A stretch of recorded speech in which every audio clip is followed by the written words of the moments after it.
Esencialmente, eso es lo que hacemos en la realidad. Nuestro cerebro está interconectado de una cierta manera. Estamos provistos de una cierta cantidad de circuitos en nuestra vida y luego ampliamos esos circuitos con las conexiones que establecemos a partir del conocimiento que adquirimos.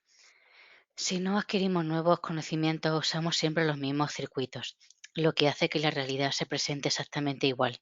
Si el conocimiento y la información que obtenemos no son convencionales, si se salen de los parámetros de lo que se acepta científica, social y políticamente e incluso de lo que se acepta religiosamente, a lo mejor empezamos a percibir la realidad de otra forma, basándonos en ese conocimiento que hemos adquirido. Ahora, al estudiar aquellos casos de remisión espontánea de personas que se curaron a sí mismas de diversas enfermedades, fue interesante percibir que independientemente de su cultura, de su credo, de su nivel de educación o de su religión, independientemente de su sexo, básicamente dijeron: voy a observar un resultado diferente y voy a aferrarme a esta observación independientemente de la reacción de mi cuerpo, independientemente de la reacción de mi entorno e independientemente del tiempo. El lóbulo frontal, la corona de la evolución del ser humano, nos permite hacer eso. El lóbulo frontal nos da permiso para que el pensamiento sea más real que todo lo demás. El lóbulo frontal nos da permiso para aferrarnos bien a un concepto, a una idea, aferrarnos a una visión, a un sueño, independientemente de las circunstancias presentes en nuestro mundo, de las circunstancias presentes en nuestro cuerpo y de las circunstancias relacionadas con el tiempo. A esas son las cosas y los rasgos que secretamente admiramos en los grandes personajes de la antigüedad, ya sean Martin Luther King o William Wallace. Alguien que tuvo una visión, alguien que tuvo una idea. Un héroe dijo: yo creo en estos principios morales y en esta ética, y aunque mi entorno no está de acuerdo con mi pensamiento es más importante que mi entorno. Y el lóbulo frontal del ser humano nos concede ese privilegio, nos da el privilegio de que el pensamiento sea más real que todo lo demás. Ahora, en la mayoría de las especies de la naturaleza, lo que las hace cambiar es que están expuestas a ciertos estímulos desfavorables del medio ambiente, están expuestos a ciertas características del medio ambiente y tienen que adaptarse o acomodarse o aclimatarse a cierto tipo de estímulo ambiental, ya sea frío o calor o cualquier otra peculiaridad. Y lo que ocurre es que esa especie se establece en un entorno específico y después de varias generaciones en la que la misma especie habita el mismo ambiente desfavorable, después de cierto lapso de tiempo, después de varias generaciones, esa especie modificará su comportamiento y cambiará su genética. Y eso se llama evolución. Pero los seres humanos no necesitamos hacer eso, debido al tamaño del lóbulo frontal y debido a nuestra capacidad de especular sobre las posibilidades y preguntarnos sobre los potenciales y contemplar las eventualidades. Podemos inventar nuevas ideas y nuevos modos de ser, y nos da el privilegio de modificar nuestra conducta en una misma vida, y nos da el privilegio de cambiar nuestros actos en una semana. Podemos modificar nuestro modo de actuar en un solo día y podemos cambiar en un momento. Lo único que necesitamos dominar es este arte que se llama observación. Cuando empezamos a usar el cerebro adecuadamente, cuando prestamos atención a un concepto o a una idea, ocurre algo asombroso en el cerebro. El lóbulo frontal baja el volumen de los estímulos externos, baja el volumen del cuerpo y del ciclo continuo de reacciones que van del cuerpo al cerebro. Baja el volumen de la respuesta del medio ambiente. No sabes si hace calor o frío. No sabes si está oscuro o si hay luz. Tu cerebro se convierte en el amplificador del pensamiento y baja el volumen del tiempo. En otras palabras, mientras mantengamos un concepto fijo en el lóbulo frontal, perderemos la noción del tiempo y del espacio.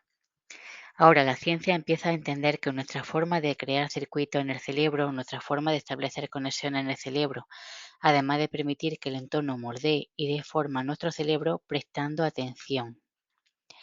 Y si podemos mantener fija una idea, empezamos a establecer conexiones en nuestro cerebro. Al establecer esas conexiones en nuestro cerebro, dejamos huellas o marcas neurológicas en sus conceptos en los tejidos. Y esas huellas entonces funcionan como la base de nuestro modo de comportarnos y de actuar. El lóbulo frontal, entonces, la cúspide del desarrollo del ser humano, permite que el pensamiento sea más real que todo lo demás.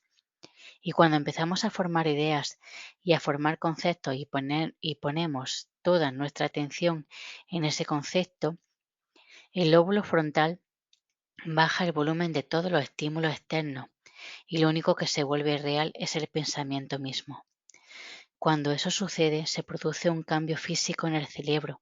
El cerebro toma esa imagen holográfica que mantenemos fija en el lóbulo frontal y crea un patrón de conexiones que se asocian con ese concepto o idea. Así que cuando aprendemos algo nuevo, creamos conexiones en nuestro cerebro. Creamos nuevas conexiones en el cerebro. Cuando memorizamos esas cosas o cuando las recordamos, reforzamos esas conexiones o las mantenemos. La memoria es mantener las conexiones, el aprendizaje es formar esas conexiones. Entonces podemos aprender del entorno, podemos aprender de nuestras experiencias sensoriales, pero entonces no seremos más que lo que nuestro entorno le dicta a nuestra experiencia. Pero si adquirimos conocimiento e información poco convencional, física cuántica, que el observador interviene en la naturaleza de la realidad y que nuestros pensamientos realmente cuentan, desde las partículas subatómicas hasta las de gran tamaño, tal vez nuestra observación, nuestra capacidad de prestar atención, empezará a formar nuevas conexiones en nuestro cerebro que nos permitirá percibir las cosas exactamente como son. Y tal vez debido a que nuestro cerebro procesa miles de millones de bits de información por segundo, pero solo somos conscientes de sus bits de información relacionados con el cuerpo, el medio ambiente y el tiempo, somos capaces de crear nuevas conexiones y adquirir nuevo conocimiento. Empezaremos a ver aquello que siempre ha existido, pero que habíamos descartado de la ecuación justamente como las personas que hicieron el experimento de la gafa. Me gustaría hablar de cómo aprende el cerebro, de cómo se forman esas conexiones.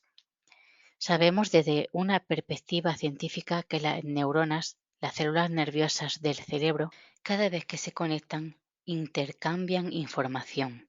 Cuando se conectan e intercambian información, ese punto de conexión es una comprensión adquirida relacionada con un concepto. Como dije, cuando recordamos algo, activamos esas conexiones y les damos vida. Ahora bien, tenemos una cantidad enorme de conexiones en nuestro cerebro, infinitas conexiones, alrededor de billones y billones de conexiones, y cada punto en que esas neuronas se conectan e intercambian información traza un mapa, un patrón o una secuencia que refleja cierta idea, algo que hemos aprendido, un rasgo, un comportamiento, un talento, una tendencia e incluso un sentimiento. Y todas esas conexiones son la suma total de lo que somos como individuos. Todas las personas son diferentes, pues han tenido experiencias diferentes en su vida, han adquirido un conocimiento diferente o están provistos de cierta cantidad de conexiones genéticas, y eso básicamente constituye nuestro punto de partida como individuos. La mayoría de las personas en determinados puntos de sus vidas dependen de sus circuitos establecidos y nunca aprenden nada nuevo. Dejan que sus sentimientos se conviertan en su forma de pensar, dejan de aprender y comienzan a sentir. Y cuando llegamos al punto donde dejamos de aprender y empezamos a sentir, es entonces cuando vivimos nuestras propensiones genéticas. Es entonces cuando vivimos el futuro predeterminado genéticamente que existe para nosotros como individuos. Cuando adquirimos nuevo conocimiento, el cerebro empieza a reestructurarse, empieza a disparar nuevas secuencias y nuevos patrones con nuevas conexiones. Y si podemos mantener esas conexiones durante un largo periodo de tiempo, podemos modificar y cambiar nuestro pensamiento. Y lo que ocurrió con las personas que tuvieron remisiones espontáneas es que adquirieron conocimiento y aplicaron ese conocimiento al plantearse posibilidades.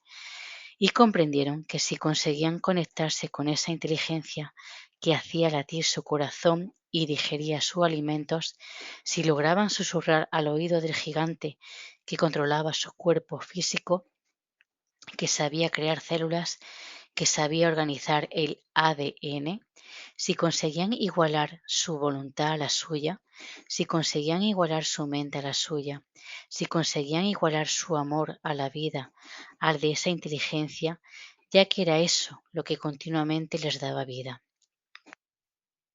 Pensaron que entonces el hecho de cambiar sus pensamientos enviaría una nueva señal a sus células y que establecer nuevas conexiones en su cerebro causaría finalmente un nuevo efecto fisiológico en su cuerpo.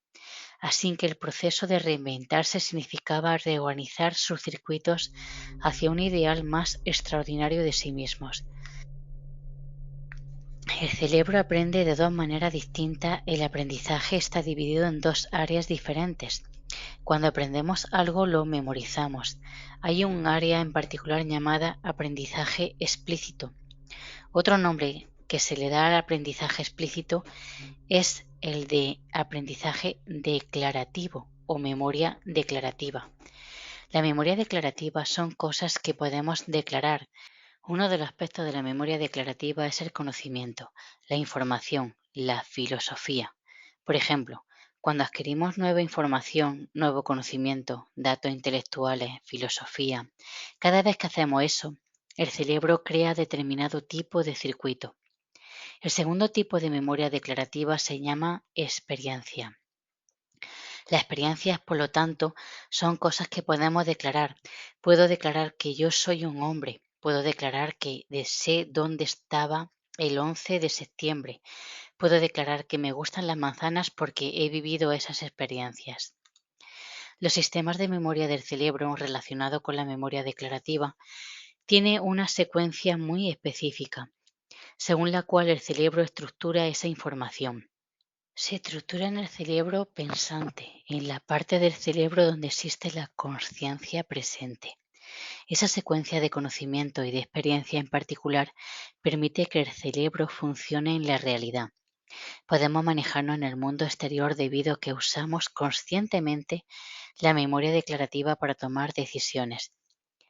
Usamos conscientemente la memoria declarativa para proyectar el futuro. La usamos conscientemente para desempeñarnos en nuestro mundo, para tomar decisiones todos los días. Este sistema de memoria permanece intacto para que podamos desenvolvernos en nuestro mundo. El segundo sistema de memoria se llama memoria implícita.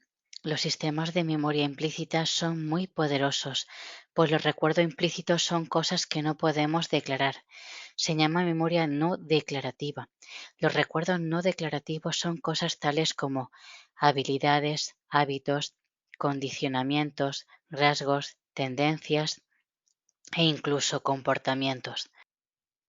Esos rasgos y comportamientos los hemos practicado y ejercidos tantas veces que ya no necesitamos pensar en ellos. Se llaman recuerdos de procedimiento y tenemos cientos de esos recuerdos estructurados en el cerebro. Esos recuerdos de procedimiento son cosas como maniobrar la palanca de cambios de nuestro coche cuando usamos la palanca de cambios. Lo hemos hecho tantas veces que ya no tenemos que pensar en ello. Está fijado neurológicamente como un circuito completo. Lavarnos los dientes, maquillarnos, escribir a máquina, caminar, todo eso son recuerdos de procedimientos o no declarativos. El cerebro procesa esa información de un modo diferente porque va más allá de nuestros pensamientos conscientes, va más allá de nuestra memoria consciente. Está fija en nosotros de manera que ni siquiera tengamos que declararla. Por ejemplo, cuando no puedes recordar número de teléfono conscientemente, tu sistema explícito puede agarrar el teléfono, mirar los números, Tus dedos se moverán y recordarás el número. Eso es un recuerdo explícito, porque tu cuerpo lo ha hecho tantas veces que lo recuerda tan bien como tu cerebro.